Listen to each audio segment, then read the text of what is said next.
हरिहर महादेव की जय। सावन का अंतिम सोमवार पुत्रदा एकादशी 5 तारीख को, 6 तारीख को प्रदोष का व्रत। 3 तिथि ऐसी हैं जिन्हें हरिहर महादेव सुंदर तिथि के रूप में कहते हैं। ऐसे में आप सभी को सुंदर भाव सच्चे मन से कुछ श्रेष्ठ कार्य करने हैं। यह कार्य दान के स्वरूप में कर सकते हैं, उपाय के स्वरूप में, पूजा विधि नियम के तहत कर सकते हैं। कब कैसे रखें, ध्यान से सुने और अंत तक बने रहें। अति उत्तम, नई, श्रेष्ठ और अति जो है आपके काम की जानकारी की वीडियो है। ध्यान से सुनिएगा, छोटी सी वीडियो है, काम की रहेगी। सबसे पहले हमारे जो सावन के व्रत होते हैं उनके उद्यापन की और उनमें दान की बहुत महत्वता है। तो इन 3 दिनों में किसी भी एक दिन, मैंने आपको जो 3 तिथि बताई उन तिथि में किसी भी मंदिर में, श्री नारायण के मंदिर में या महादेव के मंदिर में आप सभी अपनी इच्छा शक्ति सामर्थ्य अनुसार, सावन महीने में मैं कुछ भी दान नहीं कर पाई हूँ, अब मैं इन 3 दिनों में किसी एक दिन दान करने जा रही हूँ, ऐसी प्रार्थना करते हुए अपने घर के सदस्यों का हाथ का स्पर्श कराकर माचिस की एक डब्बी आप छोड़कर आ सकते हैं। क्योंकि जो भक्त इन माचिस का प्रयोग करेंगे या पुजारी वहां पर प्रयोग करेंगे तो इससे आपको दीप दान का सुख मिलेगा। सावन महीने में और 3 तिथि में दान का बहुत महत्व है। दूसरा, आसन जो कि अपने आप में लाल या पीले रंग का मंगल से संबंध रखता है, चुपचाप आपको छोड़कर आ जाना है। इन 3 दिनों में किसी भी एक दिन एक समय का भोजन जिसमें आटा, दाल, चावल, वस्त्र और कुछ दक्षिणा अपनी इच्छा शक्ति सामर्थ्य अनुसार आपको किसी शिव मंदिर में, किसी श्री नारायण के मंदिर में पंडित जी को मेरे सावन महीने के व्रत का उद्यापन हुआ ऐसी प्रार्थना करते हुए दान देकर आ जाना है। इसी तरह से सावन महीने के व्रत का उद्यापन किया जाता है। और इन 3 दिनों में आप अपनी इच्छा शक्ति सामर्थ्य अनुसार जो तांबे का लोटा होता है वह किसी मंदिर में छोड़कर आ जाते हैं, वहाँ भक्त इसका कोई प्रयोग करते हैं तो इसका सबसे ज़्यादा लाभ मिलता है। इन 3 दिनों में किसी एक दिन अगर आप बेलपत्र का पौधा रोपित कर देते हैं या उसकी विधि विधान से पूजा कर देते हैं तो आपको लाभ मिलता है। तो इन 3 दिनों में कभी भी किसी भी एक दिन आपकी इच्छा है, आप किस दिन एक समय का भोजन दान करना चाहते हैं या अपने पति बच्चों का हाथ का स्पर्श कराकर आपकी इच्छा शक्ति जो भी है, आप माचिस, घी का डब्बा, नमक, तेल इत्यादि या आसन वगैरह या जो भी आपसे बन पड़ता है उस चीज़ का, सिर्फ आप कुछ भी नहीं कर सकते, कोई व्रत उपवास आपसे नहीं होता, कोई उपाय को आप महत्वता नहीं देते, बस भक्ति और दान को मानते हैं, सच्चे भाव से नियमों का पालन करते हैं, तो इन चीज़ों को चुपचाप एक हाथ को दान करें तो दूसरे को खबर ना हो।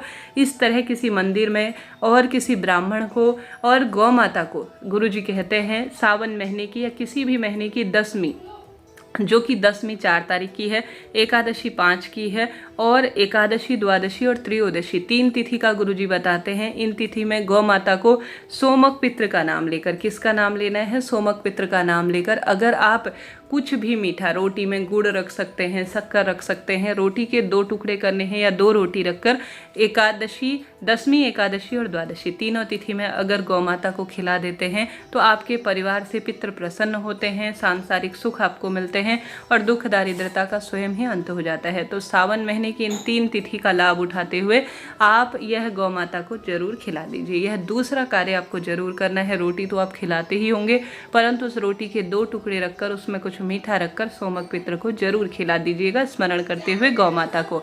2 कार्य करने हैं। तीसरा जो कि सबसे उत्तम है, कांता चक्र भगवान का नाम लेकर। गुरुजी कहते हैं अगर आपके सावन महीने के उपाय फलित नहीं हो रहे हैं, शिव नारायण की कृपा चाहते हैं, दुख दरिद्रता का अंत आप चाहते हैं, तो आप सभी को आज नमः शिवाय ओम महामंत्र का जाप करते हुए, शिव नारायण का ध्यान करते हुए, 1 बेलपत्र, 1 लाल फूल, 1 सफ़ेद फूल और 1 शमी का पत्ता, इन 3 चीज़ों को, इन 4 चीज़ों को अपने हाथ में लेना है।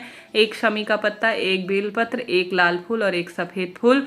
आप सभी को कांता चक्र और शिव नारायण का ध्यान कर कर माता अशोक सुंदरी के स्थान पर स्पर्श कर कर शिवलिंग पर समर्पित कर देना है। इसमें कांता चक्र भगवान शिव नारायण आपके कार्य बनाएंगे और दुख दरिद्रता का अंत होगा। तो शिव नारायण का ध्यान कर कर एक बार प्रैक्टिकल कर कर देखिए, लाभ तो आपको नहीं है। यह कार्य बहुत सरल है, अति उत्तम है और श्रेष्ठता के रूप में जाना जाता है। करके देखिएगा, बहुत आपको लाभ इससे मिलने वाला है। तो 3 मैंने आपको कार्य बताए। चौथा कार्य कभी भी इन 3 दिनों में आपको जब भी समय मिले शिवलिंग पर आप 108 वस्तु कोई भी जरूर चढ़ाएं। 108 वस्तुओं में आप शिवलिंग पर अपनी इच्छा अनुसार, जैसे सोमवार का दिन है तो आप चावल चढ़ा सकते हैं। मंगल का संबंध जो है शनि से, मंगल का संबंध लाल रंग की वस्तु से माना जाता है, 108 लाल फूल चढ़ा सकते हैं। मसूर की दाल, 108 लाल चंदन की बिंदी लगा सकते हैं, इच्छा आपकी है। और साथ के साथ बुधवार का दिन श्री नारायण और जो है गणेश जी, अर्थात इस दिन पवित्रा द्वादशी है, तो आप सभी को प्रदोष व्रत पर बुधवार के दिन हरा मूंग 108 की संख्या में शिवलिंग पर जरूर चढ़ाना है। इससे भी बहुत लाभ देखा गया है और अति उत्तम इसका परिणाम दिखता है, तो आप यह कार्य जरूर कर सकते हैं। तो यह 3-4 कार्य चलते फिरते किए जा सकते हैं। इन तिथियों में किसी भी एक दिन आप श्री नारायण के गले के लिए तुलसी की माला या बेल जो है तुलसी की मंजरी की माला का निर्माण कर अपने हाथ से उनके गले में धारण करवा देते हैं और महादेव के गले में बेलपत्र की माला अपनी इच्छा शक्ति सामर्थ्य अनुसार जैसी भी हो, जितनी भी बेलपत्र मिले, जैसे शिवलिंग पर समर्पित की हुई प्रयोग की हुई बेलपत्र भी आप लेकर श्री नारायण के गले में तुलसी की माला, महादेव के जो है शिवलिंग पर अगर बेलपत्र समर्पित करते हैं, इसका भी एक तरीका है। जब आप माला बना लेंगे उसे आप अपने हाथ में रखें, आप मंत्र का जाप करें 108 बार, कम 11-21 जितनी आपसे हो पाए। माला को अपने हाथ में रखें, नमः शिवाय, ओम श्री शिवाय नमस्तुभ्यम या महामृत्युंजय मंत्र का जाप कर ऐसी मन में स्मरण करें कि महादेव के गले में मैं माला धारण करा रही हूँ, श्री नारायण को मैं माला धारण करा रही हूँ। ऐसे मन में जो है प्रार्थना अनुकंपा करते हुए अगर आप समर्पित करते हैं तो इसका श्रेष्ठ परिणाम है। इन 3 तिथियों में सोमवार, एकादशी और प्रदोष व्रत 4, 5, 6 तारीख को आप दीप दान करें।